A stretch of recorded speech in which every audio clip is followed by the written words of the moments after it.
Rodgers on Medfield.tv, and we're going to have a discussion about polo, and particularly a program that we have here in Medfield, Polo in the Country. Let me introduce my colleague that's here with me, Ted Eayrs. Ted is from Middleborough, Massachusetts. He's played polo for over 30 years all around the East Coast at a number of different locations. He also umpires polo and is an authority on polo in the sport.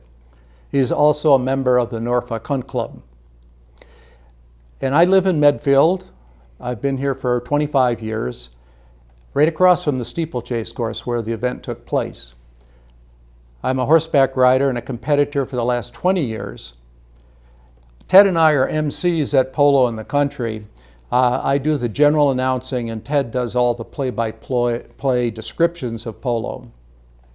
Let me just say a word about the Norfolk Hunt Club that's sponsoring this event.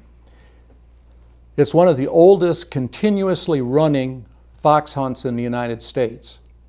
Norfolk began drag hunting, which is a form of hunting in which there's no real live foxes, in 1895.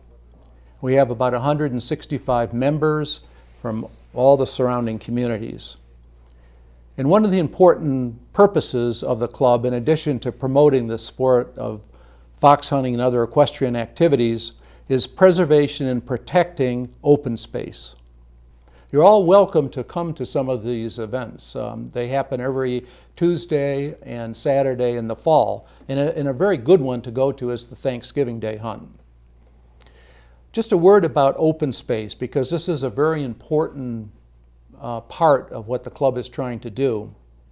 And the steeplechase course where this takes place is a good example of open space in the area.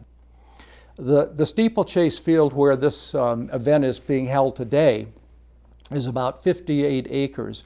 Totally in the Medfield and Dover area, the Hunt Club has probably over 200 acres.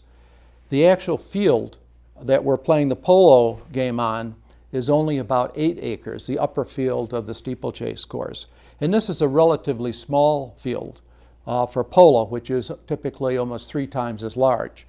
Let me now turn it over to Ted to talk a little bit about the background of polo in this area, how it came to be here, how it got started, and why it has now become such a interesting and popular sport. So, polo originated in 2 clubs, 2 country clubs, if you will, Myopia on the North Shore and Dedham. And of course, the Dedham Polo Country and Polo Club speaks for itself. An inaugural game was played between these 2 clubs back in 1888.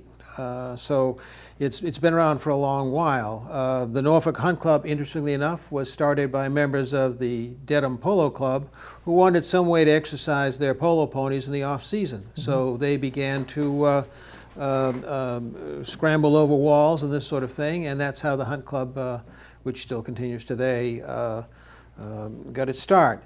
The game that you're going to see is between quote-unquote Norfolk and Dedham, symbolizes these 2 organizations and their contribution to the preservation of land in the south of Boston.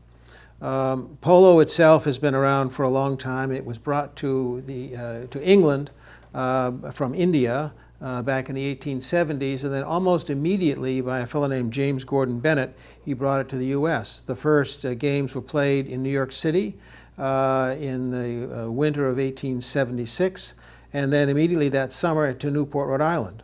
So Newport has a very long history with polo. Mm-hmm. So the game that you'll see, any game that you see of polo is a very historic sport. The origins go back thousands of years into Mongolia and China. Mm-hmm. Ted, one thing that I've often been curious about is the connection between polo and the Norfolk Hunt Club, which is a hunting club. Mm-hmm. And I'm wondering if you have any perspective on how that actually took place. Well, as I mentioned, the idea of schooling or exercising polo ponies in the winter basically led members of the Dedham Club to start fox hunting. and drafting hounds, et cetera, et cetera. I might add that I had a small role in that, because when I started hunting with Norfolk back in the 1990s, I hunted polo ponies. And some of the wonderful women of the club at the time raised an eyebrow or two at the idea of these horses out there without manes. But I assured them it was okay, that it was really part of the tradition, and I wasn't ordered off, so I guess it's guess it's remained all right. What does it take to be a serious polo player? What kind of resources, time commitments, what kind of mentality do you have to be a polo player? Well, if I had asked myself, or if someone had asked that question of an experienced polo player at the time I was getting into it, I probably never would have. But like any activity, I think, and the role of polo clubs really is to help people get into the sport, and that can evolve.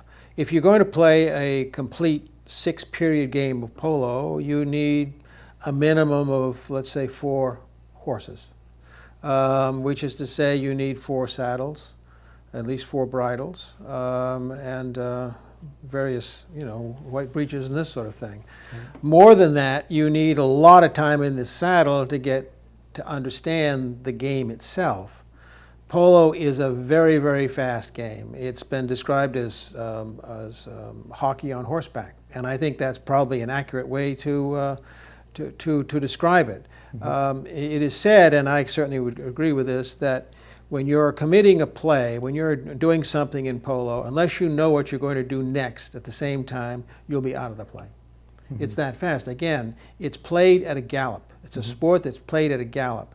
The horses involved have to be able to stop, turn, change directions, push other players and their horses off the line of the ball. They have to do extraordinary things, and they have to do them very, very quickly. Now that requires horses that have a great deal of sense and control. It's not enough to have a fast horse. A fast horse will get you to the ball and way beyond the ball before you can count to 2. You need horses that are sensible, rock-solid animals, that have a good conformation, that will basically withstand the strains of the sport. In terms of trying to find those horses, you need a lot of good luck. Are there particular breeds that are better at that than others? Well, the premier breed of polo pony would be the Argentine polo pony, and that's a cross between a native Argentine breed called a Criollo, not unlike our quarter horse, and a thoroughbred. By the same token, in this country, certainly back in the 20s and 30s, and even to the present, some of my string, for instance, are a quarter horse thoroughbred cross. You can play, there's an increasing desire to play with pure thoroughbreds, and that can work, but again, you've got to have a pretty sane thoroughbred to do it. They're not bred, they're bred for the go, but not necessarily for the stop. Now, so you know that we've had this event, Polo in the Country, and this is an annual event. In fact, this is the 11th, I guess. This is the 11th year we've done it. And it grows in popularity every year. So we're getting more and more people to attend it. But there's a number of other polo events that are in this region. And I'm wondering if you could just comment on some of the other, if a person wants to see polo, where would they go?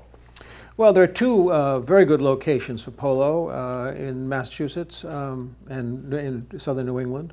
One would be the Myopia Hunt Club, which is up in Hamilton, Mass., north of Boston. That's a very, very old club. I mentioned the inaugural game between Myopia and Dedham back in 1888. That gives you an idea of how old that club is. And then the other venue would be Newport, Rhode Island, the Newport International Polo Series. I might add that at Myopia, the public games are Sundays at 3 o'clock in the afternoon. In Newport, they're Saturdays at 5. Polo season generally is the end of May to the end of September. To see polo other times of the year, you'd need to go to either Aiken, South Carolina, which is another polo center, or to the Palm Beach area of Florida. Great. Well, thank you so much, Ted. I think that's been very, very helpful. Hope that you've enjoyed it, this background on polo. Again, I'd like to welcome you to come to the next polo in the country, which will be next September, probably Sunday, September 14th, again at the Steeplechase Racecourse. And also, if you're interested in watching some of the drag hunt programs that's held on Tuesdays and Saturdays, you're welcome to come. They're a lot of fun. You meet a lot of people that come out for these. And again, we're trying to do much of this to support the preservation of open space in the area. And one of the things I'd like to just point out too that I think has been very important, and I know, Ted, you've been involved in it, is that to maintain this sport, and any of these equestrian sports, requires land. You have to have access to land. And one of the things that's been very important, I think, is the maintenance of a good relationship with the landowners. And the polo activities are part of that. I know, Ted, you've been very instrumental in starting some of the hunting activities down in Middleborough in your area. And we appreciate that very much. It's been very helpful. There's also been a number of new initiatives for hunting, and one of the areas that's become very attractive is down in Westport, Massachusetts, in the southern part of Massachusetts. So we want to thank the landowners for allowing us to use their property for these hunts. And Ted, again, we want to thank you very much for your comments and perspective about the sport of polo. Thank you.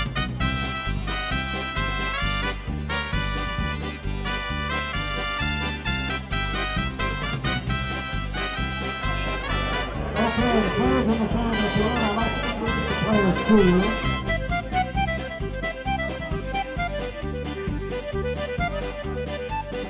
few minutes to warm up, get used to the field. The opposite the shot of the field, backs up slightly by Ken Clemens. Ray Todd has another shot at it. Ball's rolling down. Ball winds up, hits it again. Nice, solid run. All alone, Sam is. Hits it again. Nice, solid. Keep it straight here. Checks his horse, comes down for a nice, easy tap. Taps it once. Taps it twice. He's coming up on it. He's all alone. Taps it forward again. He's coming up like that. Walrus. Right along. Through. He gets that shot off. Ball bounces right along with the light back.